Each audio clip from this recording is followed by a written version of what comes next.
Hello and welcome. For the very lucky handful of you already subscribed, all 4 of you, you probably saw this title and or thumbnail and were fully prepared for what was going to happen. You know how normal I am about Mr. Barney's mind and were waiting for the day I would share that with the world. For those of you who are new here and you're hopefully coming because you have an interest in my very, very close to heart mind series, I am so happy to have you. Today, I'm just going to be giving a basic rundown overall of Barney's Mind as a series and as a character, and that will be followed by a synopsis and any special notes I have about specific episodes. I have just really gotten tired of seeing the mischaracterization by people who, granted for very valid reasons, don't want to dredge through all of the source material. And don't get me wrong, he is definitely a loser to an extent. He is just bad in a different specific way I find endearing, so hopefully we'll be able to get into that and you're on the same page by the time this video ends.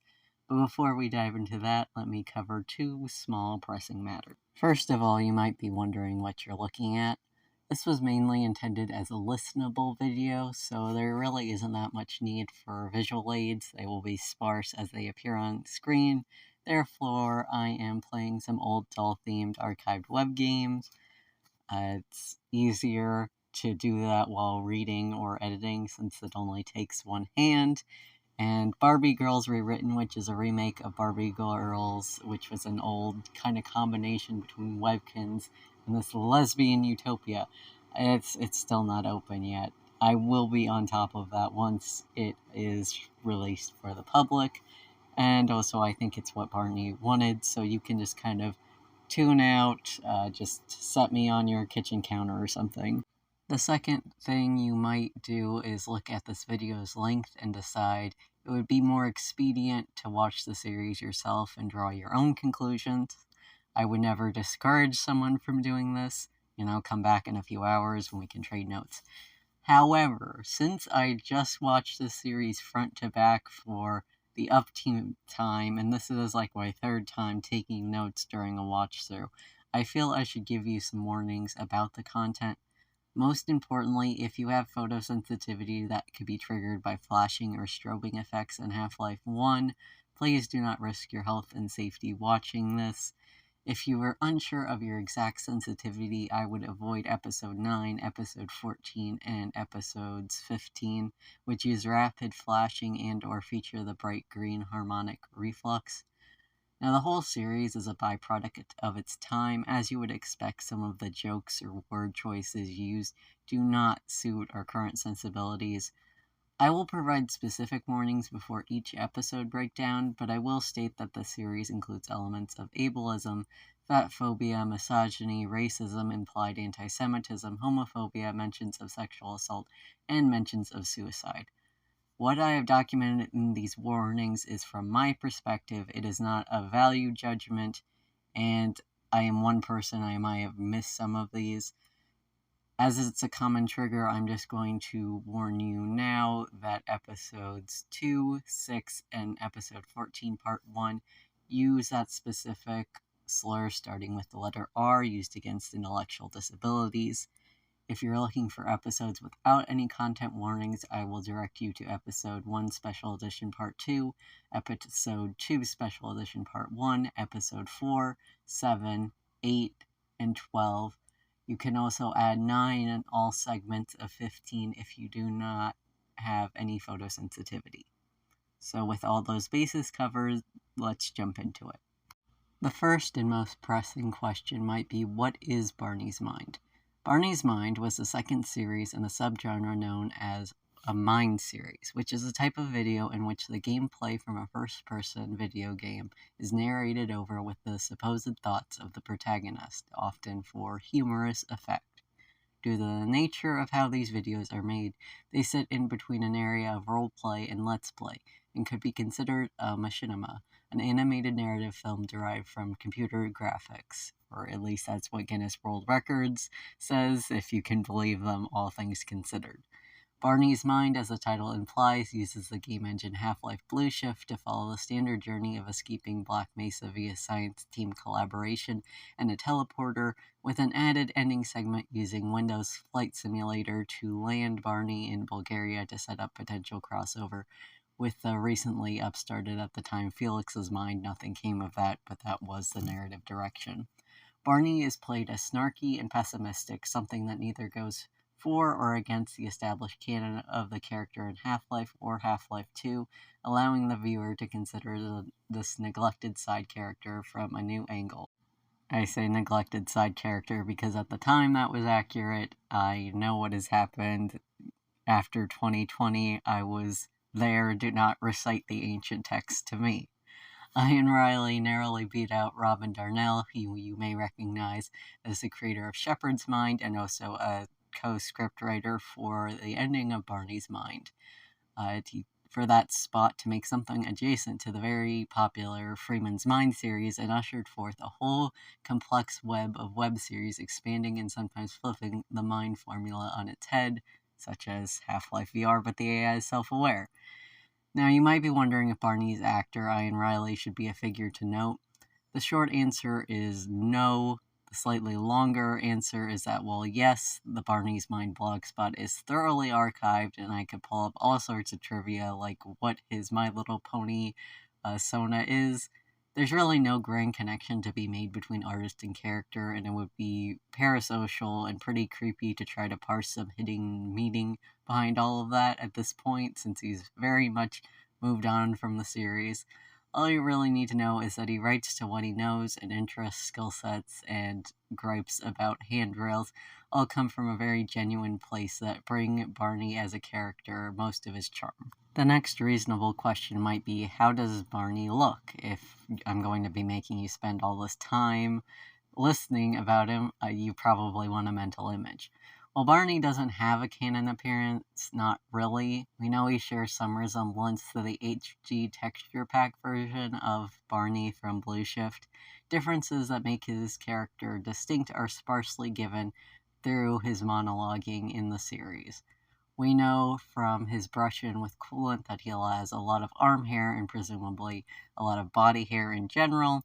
He's likely severely bruised following the events of the series from taking bullets through Kevlar, which is implied in Episode 8. We know in Episode 4 he severely burns his wrist, presumably his left wrist, due to the gait of the character and how medkits are placed in Half-Life. It's severe enough to require bandaging, so we can assume there is a burn wound there. In Episode 8, he gets shot in the cheek, and in Episode 14, Part 1, he has several pretty deep head crab lacerations that he complains of and suspects will scar, due to him not going like, oh no, not this again, or man, I already got hit there. We can assume that there is scarring on both of his cheeks. There's no mention of permanent damage due to bull squid or head crab ingestion, but it is pretty common as a visual distinct indicator. Within fan art, which was started by Misa of Source Engine on Tumblr, you can do with that what you will. It is a neat little character bug. In Episode 9, he does catch a bullet in an unspecified leg, presumably the right leg, from how he leans against a wall to recover from blood loss. The severity of this injury is undetermined. He does mention in episodes prior to 9 that a prosthetic is something he kind of anticipates after his journey, and he's kind of regretting that because he knows the Black Mesa health plan will not cover it. None of these injuries can be assumed as healed from the pools of Zen as they are for Shepherd's Mind, so we have to take them all into account. We also know that he is out of shape, something that he mentions first in Episode 4 and is recurrent throughout the series. Now, I can give you some fan art interpretations. I'm probably putting the one by my dear friend Mop of Soap Store on Tumblr up here right now. And I could even give you a piece that I have done in an art trade of him, or I can just kind of go, Mac from It's Always Sunny in Philadelphia, yeah, he's kind of like that. But there really isn't a right answer I can give you. You just have all the information now. If you want to make a fan designer, you need to keep him in your head as we continue on. So that moves us on to who is Barney's mind. Much like Freeman's mind, whose descriptions always list him as a neurotic individual, Barney is described as a pessimistic individual. And that is the key thing to consider. Barney's character writing is heavily inspired by Freeman's mind, which means two important things. One, within the confines of canon events, Barney sees Gordon as his best friend. He values what information he tells him highly, remembering trivia he gave him like 2 years ago. Gordon's ambitions, such as mentions of wanting to be a pilot in episode 1 of Freeman's Mind, or knowing karate for self-defense, or looting Black Mesa, all rub off on Barney, who lacks the same neurotic hang-ups to have Gordon procrastinate on these tasks. And two, while is often overlooked by the Guitar Hero microphone, the 2009 slang, or the fact that he talks with this all too common inflection of YouTube of the era that I call like the Lonely Island accent, Barney shares a similar sense of snarky, sarcastic humor that paints the environment of his awful job and coworkers in a way that lets us laugh with him. And of course, you do have to consider that he is pessimistic. He does believe the worst will happen. This slips out in his constant pointing out of a lack of handrails or other OSHA violations, but also how he interacts with his environment, often facing new obstacles with a little bit of caution before having fun with them, as you'll see in like the oil spill. And he often shoots already dead enemies multiple times to be safe. It is integral to the series to work without delving into horror or depression of the situation. Instead of feeling appalled by the fact Black Mesa is basically, oh, looks like an accident happened at the hazard factory, we just kind of shake our heads and go, oh, of course this happens at Black Mesa. And we're amused by the fact, of course, another obstacle would come in Barney's way, and of course he will clear it despite his objections. It makes it feel less video gamey. Going on, I'm just going to list some brief character notes I would like to give you if you're looking for some quick characterization or writing tips, just really a reference point. Barney has a sort of similar thing to Irate Gamer, where he's perfectly capable of swearing and does so from time to time, but he seems reserved in using an actual curse word unless he's distressed or intoxicated. He prefers replacements, particularly he will just say, suck. While he does enjoy Smash Brothers and World of Warcraft, he is much more likely to reference an FPS game like Resident Evil or Counter-Strike. He also mentions Doom 3, which means he's likely motivated to play games not for a story, but for a sense of accomplishment and achievement and satisfying controls and feedback for combat. He is a gamer, just not the one you were probably thinking of him as. He was bullied in high school and seems to have trouble bonding with his colleagues now, especially seeing the banter that is staged between Freeman and Calhoun when they're supposed to be like best buddies. Despite this, he does mention he has two friends, two fellow guards, Carl and Greg, both of which who die, and both of which owe him $5 for beer or pizza. He seems to often get burned on deals like this, and that's the reason he cites for not bringing an Xbox to the security barracks, because he's pretty certain it would get stolen.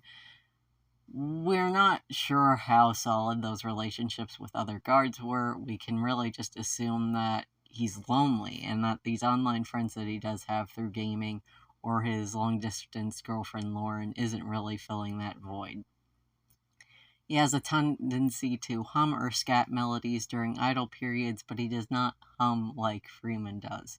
He is impulsive. I cannot stress that enough. He will act first and ask questions when he's already face down in the dirt from tripping over his own shoelaces. He does not like taking on extra responsibilities or extra works, seen in his push for elevators and escalators everywhere. That's also why, despite his excessive knowledge of OSHA violations and pointing out the handrail stuff, and he knows the way to repair them, he never files complaints or takes any initiative to fix them. He says text abbreviations out loud, like Rolf, roll on the floor laughing. He does at least occasionally recreationally use pot. We don't know about any other substance use except for alcohol. This contrast with Freeman, who does not smoke weed as far as we know, but does use peyote. He's a big nerd. This should be self-evident. Star Trek, Aliens, and Counter-Strike seem to be some of his main thing, but Pokemon, Sonic, Dragon Ball Z, presumably by language usage, Star Wars, The Matrix, Resident Evil, all are in his wheelhouse. There's probably some that I'm not even picking up on because of how densely packed they are into the series. He calls head crabs face crabs, and then head humpers. Hound eyes are eye bugs. Vortigaunts are zap faces. Bull squids are still bull squids, but it's because they look like a squid but attack like a bulldog. Hive hands are bee monsters, and barnacles are meaty spitwads. He is big into a good meal. He thinks so does a decent breakfast, though. But he seems like kind of that average 20-year-old who's like, I'm just gonna eat 3 meat treat pizza and bacon sandwiches every day, and that's perfectly normal, and this is never going to have any health consequences ever in my life. So that's the main character notes I have. Before we dive into the episode breakdown, I will address what I feel might be a common question for someone who's going to go watch the series after that, and that's what to do about the special edition first and second episode. I'm not aware of an official answer. If someone has scrubbed through like the meetings of the minds and all those little Skype series and has one, please feel free to let me know. That being said, in my mind, special episodes 1 and 2 are more canon than the original 1 and 2. You can honestly skip the original 1 and 2. Special editions 1 and 2 were made once Ian Riley had a really solid grasp on the character. The way that the relationship to Gordon Freeman is really confirmed there makes more sense. It also cuts out some of the problematic elements that were present. If you plan on watching all of the available episodes, I would watch regular 1 and 2, and then special edition 1 and 2, and then keep going. And so now, without further ado, it is time for the breakdown. So, episode 1. The episode's specific content warnings will appear on screen now.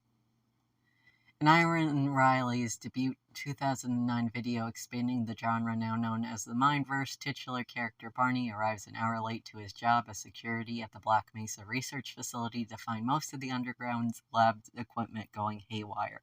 After a brush with an even later scientist passing by on a tram and grabbing a soda for breakfast, he fraternizes with disinterested, inept, or rude colleagues. Learning his assignment of the day is to repair the elevator in Sector G. This objective is left as a cliffhanger as he takes a detour to enjoy the shooting range and lament about the lack of close-by babes and beer at the facility. Special notes for this episode includes, he mentions competitive Counter-Strike playing. Counter-Strike is his main jam. I envision that the door stuck situation, that meme has probably happened to him so many times. He starts this really embarrassing pattern of associating himself with ninjas here. This predates the April Fool's incident with Freeman as a pirate, so I can't even frame this as, oh, it's like the pirates versus ninjas debate that was all over the internet at this time. He's just like that. We get a look into his connection to alcohol. Well, he talks about bringing in a water bottle full of vodka, and he laments about wanting a beer every now and again, and he doesn't seem to have that same problem or disordered use of alcohol as we see with Freeman's mind. The I'm going to be late and have some Doritos incident, people often use this to paint him into that corner of, oh, he's a very stereotypical gamer, cringe, embarrassing sort of thing. But what I see is that it demonstrates a difference in how Barney approaches his issues as opposed to the other main characters. He doesn't have the cowardice of Adrian, but he also doesn't have any of the calculation of Freeman. He is really going into things, as he puts it in his own words later, he's going full Leroy Jenkins. He rushes into things really only thinking of the immediate reward or relief he will achieve, and he only looks at, oh man, that was stupid, once he's plot armored onto the other side. The use of royal we, it occurs a few times throughout the series, not enough to make a tally list or anything, but he also frequently refers to himself as Barney Calhoun, hypothetical job title. Could be an action hero thing. Yes. Could be a trans trying to confirm identity thing. Yeah. Could be a sense of self-loss related to trauma-based disorders, which would align with the experience of an implied panic attack during an elevator ride in between episodes. Oh, so yes. Not armchair diagnosing, not making a headcanon, at least in this video. I'm just putting it out there. And one of my favorite pieces of dialogue, as boring as Bob Ross painting polar bears in a blizzard on a black and white TV. Just beautiful, just rolls off the tongue. What a lovely analogy. Episode 1, Special Edition, Part 1. In this 2010 soft rehash of Ian Riley's familiar series, fans will recognize a much more familiar version of Barney's characterization as he pessimistically remarks on his lousy job, absentee long-distance girlfriend, thieving co-workers, and lack of Doritos as he takes a late tram ride into his position as a guard in the Black Mesa Research Facility, just to find his station is plagued with unresolved technical issues. Important notes would be 336. The way he says hi to Gordon so softly and politely while he's in the middle of a rant. If you're making a compilation of, oh, what if they kissed? Wouldn't that be silly? There you go. Go take it. 336. The clear and upfront hatred Barney now espouses about his job marks a really remarkable shift in his character, a realization that doesn't dawn on him until later. The note that Lauren is the one who sent him both the Chum Toad box and the Alien books might be interesting to expand on if you're looking to flesh out her character. The fact he leaves the airdryer running in the locker room bathroom shows that some of Freeman's disregard for the facility has rubbed off on him. And I'm just going to play this clip from timestamp 6 minutes and 20 seconds so you can see what I'm talking about. You write me up and it's your ass that I'm... Shut up. Moving on to Episode 1, Special Edition, Part 2, Barney finally begins his shift. He finds several clever ways to distract himself from his assigned task of elevator repair, such as complaining about the elevator music, complaining about his colleagues, ogling Gina Cross, and showing moderate proficiency with a firearm. Notes for this episode are: the "do I look like I have a wrench" dialogue combined with the dialogue implemented later in the series implies Ian really wanted to add this sarcastic and dry foreshadowing, but lacked the original forethought when he started the series. The fact guns are mandatory for security personnel is established, which might seem like a minor detail, but the potential of the series being set at any time during the 2000s, like Freeman's mind originally aimed for, dissipates because of that, due to changes in public and private security in American life following 9/11. And 211, there's your Buttermind moment, go clip it. Episode 2, Barney fails spectacularly at both computer repair and operating an elevator. The beginning of the end is marked by an electric and otherworldly interference from the anomalous materials lab. Things you might want to note: he is fine with littering, which is an odd point in his character. He does know some French, which might be important if you're making an HLRVRAI crossover, Mrs. Kittle's French class. He hates Dr. Pepper, equivalent to how much he hates stairs and ladders, which is a lot, and considering that is what got Gordon through college, that might be a sticking point at some... Oh, and the line, "because it's a badge, it's a symbol of your lack of intelligence. Don't leave home without it. Don't want you to be mistaken for someone of intellect," and yes, we know from the bloopers he re-recorded this line so many times, and that was the best take. Episode 2, Special Edition, Part 1. Barney descends into the Black Mesa facility on his way to an elevator maintenance request. He laments his hatred for physical demands of the job and no-nonsense co-workers while narrowly dodging several potentially electrifying ends. My notes for this episode are sparse. I want to point out that he mentions indirectly catching hang time on the electric tram rail, just like Gordon does in the first episode of Freeman's Mind, and that he likes Cheerios, and the dialogue, "Bridge of Doom," like if Chuck Norris was a bridge. Just to make sure we're all keeping the same taste and tone here. Episode 2, Special Edition, Part 1, No content warnings again this time. Barney finally makes it to the elevator in need of maintenance, only to find employee incompetence was the issue. He finds much bigger problems when dabbling in the anomalous materials brings his descent to a screeching halt. This is a short one that treads unfamiliar territory, so my only note is that he says at the end that there's gonna be a remake of Episode 3. Episode 3. Barney wakes up disoriented following an elevator-induced head injury. He battles against aliens in his own disgust at the blood of colleagues and monsters alike to reach an access tunnel to the surface. My 3 main notes are he mimics Freeman's caution laser bit from one of the early episodes of Freeman Minds. Head crabs taste like vinegar and bacon in this universe, I suppose, and he for some reason knows what being shocked with a dog collar feels like. Episode 4. No content warnings for this one, so yippee!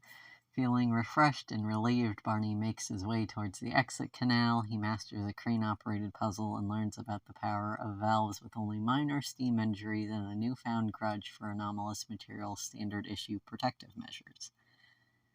I could comment on the fact he knows German, or the fact he probably kins Marvel's Wolverine, but we start this episode with him grunting and peeing into a crate, and I feel like you're going to have either revulsion or a field day with that information, so I'll leave it at that.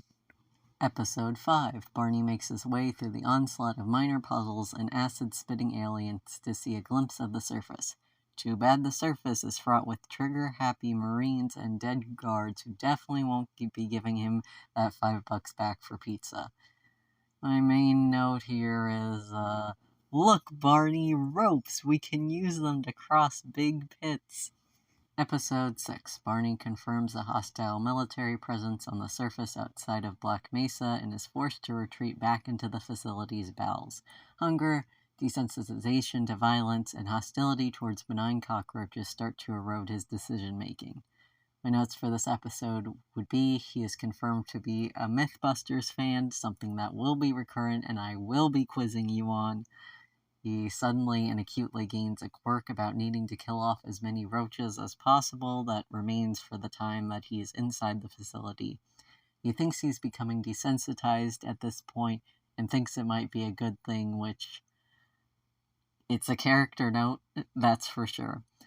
And he has a supreme show of that foolhardiness and that real impulsivity, trying to use gas tanks in a desperate attempt to retrieve a sandwich from a locked lunchbox. Episode 7, no content warnings, so yay again for us. Wandering deep into the bowels of Black Mesa and through its air vents, Barney establishes such signature lingo as headhumpers and the power of crowbar compels you. Despite the setback of finding his friend Greg dead, a new set of objectives and unloaded MP4 make him feel more competent than the entire US military. There are several things we could dissect here. The origin of the power of crowbar compels you. The objectives he establishes, this deep insecurity about being perceived as weak he reveals, that desire for a chain gun which ties back both to Freeman's mind and can be used for Half-Life VR, but the AI is self-aware crossover. But all of this is overshadowed by the fact he mentions hypothetically he might be having an alien baby that's not covered by Black Mesa's health plan. There is so much in this series, and it's real, and it's canon, and you can do whatever you want with it, and I can't stop you. Episode 8, giving myself a real editing break here, because once again, no content warnings.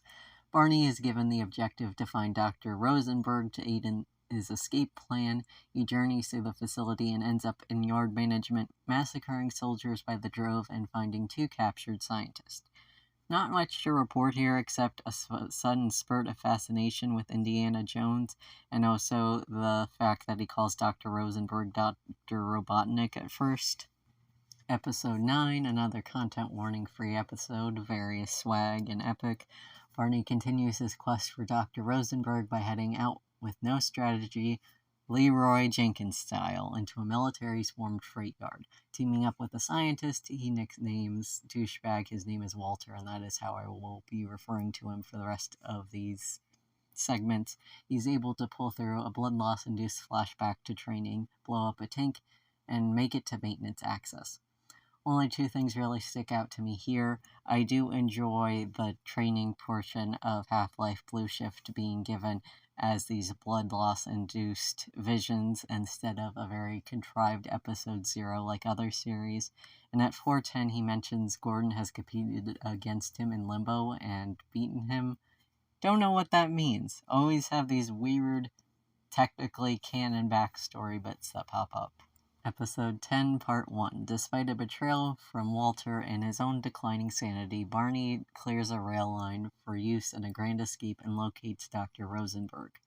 My only note is Barney's pretty neat. It would be pretty cool if he could beatbox. Episode 10, Part 2. Barney finds a decent, if not devastatingly slow ally in Dr. Rosenberg.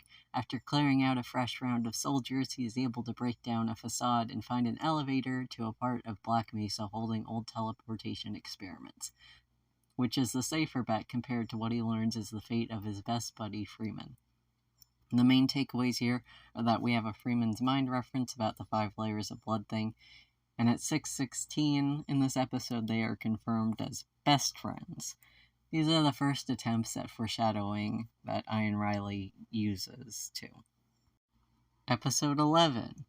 Barney is thrust into a new objective of visiting the border world to activate the other end of the teleportation device. Amused by the lower gravity, his agitation with the nerdy, sprinting scientist who abandoned him on the alien world, his phobia of elevators, and his need to pee all seem to dissipate. And he has to pee again here, too. My respectability is ruined. I would like to note that he does mention getting intoxicated and watching the animated Hobbit. I don't know if that makes my agony over here any better. Episode 12, content warning free, pretty great. Barney reminisces on old times with his best bud Gordon as he journeys through the alien sewers to arrive at an alien trampoline. This episode has a lot of interesting backstory with Freeman and how Barney sees him. I would just implore you around 2 minutes and 20 seconds in, if that's what you're looking for, to just watch the episode from that point. Episode 13. Barney completes his bee-filled slog through the border world to start the other end of the teleporter, only to learn that he is still missing a power source on the other side. My main note here is, how does a grown man with a steady job and no housing cost only have $50 to his name, which he manages to lose? Episode 14. The joke one denoted with a question mark within the playlist that you'll see. Keeping in line with April Fool's episodes from Freeman's Mind and realizing his series was drawing to a close, Ian Riley has one go of depicting Barney as a belligerent drunk and a Counter-Strike enthusiast as he prepares the power source for his grand escape. Not many notes here. This is an episode I would honestly skip. He does a horrible Arnold Schwarzenegger impression, and you're going to have to hear it again. Episode 14, Part 1. Barney makes his way into hell, fighting past soldiers and newfound guilt about his long-distance girlfriend to earn access to the coolant pump and a new super sexy scar, at least in his opinion. Gordon's confirmed to live in his mom's basement, and Barney is confirmed to hate Twitter. Not much of a surprise. Good to know it's canon. Episode 14, Part 2. Barney wanders the catacombs of Black Mesa to start the generator and retrieve a battery for the small-scale teleporter. In an act of either extreme bravery or stupidity, he treks across electrified vats of toxic coolant to bring power back to the long-neglected lab. He either has an awesome phone or a really awful one based on the 5-hour charge time. If we're talking something like in the family of iPhones or Blackberries, which would have come out the year prior, that is stellar. We're still struggling to reach that with our USB-C fast charging. If it's, like a brick, like a Motorola, awful, terrible. He needs to get a new plan. He hates his life because he has no iPhone. And this is the first genuine bit of distress we really hear in his voice, and it's over bees. So bees must rank above Dr. Pepper and ladders in terms of things he really, really doesn't like. Alright, episode 15, part 1. There are no content warnings to report from here on out except for bloopers, which I will do verbally. Barney triumphs over Hound Eyes and the US military to successfully operate the teleporter for several scientists and himself. Really not much to note here, except he does mention he's not good with or a fan of kids, so your poor domestic fluff AU you were writing while listening to this in another tab, I'm sorry, you're gonna have to rethink that. Episode 15, Part 2. Barney has a moment of epic failure, but also epic friendship upon trying to free HECU Marine Adrian Shepard from Freeman's locker after both were displaced by harmonic reflux.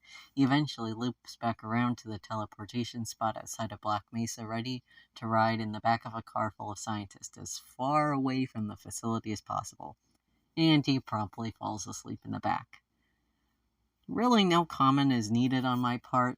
This is such a cute and endearing crossover, a show of true sportsmanship about Adrian's creator wanting to do the series that Barney was doing, but willing to compromise and create something together.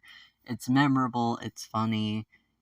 I would just tell you to go watch it. It's, 10 minutes long. You've also got the little stamp on the ground bit, which every part of his character indicates that he very much knows what stamp on the ground and probably has it on his iPod. So, denial is truly something else. Episode 15, Part 3, Barney and his co-pilot Walter are off to a rocky start to their aerial escape from the US military, but the start of a daring canyon maneuver to shake some fighter jets off their tails seems promising. Not much to report here either. It's a pretty short episode. I think the line, "You're gonna have to dig through your pants for a bigger set of balls, Walter," it's a little funny. I'm really sorry, Mr. Calhoun. I didn't bring the console exclusive packer, Look at the Gordon Freeman Dreamcast model if you don't know what I'm talking about. Episode 15, Part 4.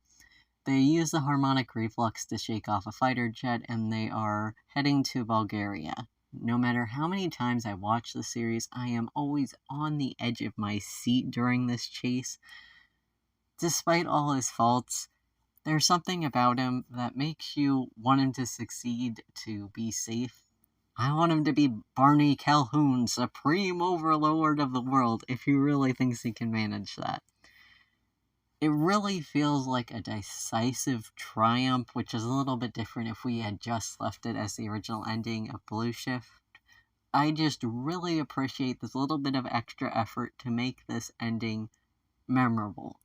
Ian Riley really didn't need to do that, and to see a creator who really has a clear vision and wants to incorporate his own passions into his work, it gets to you.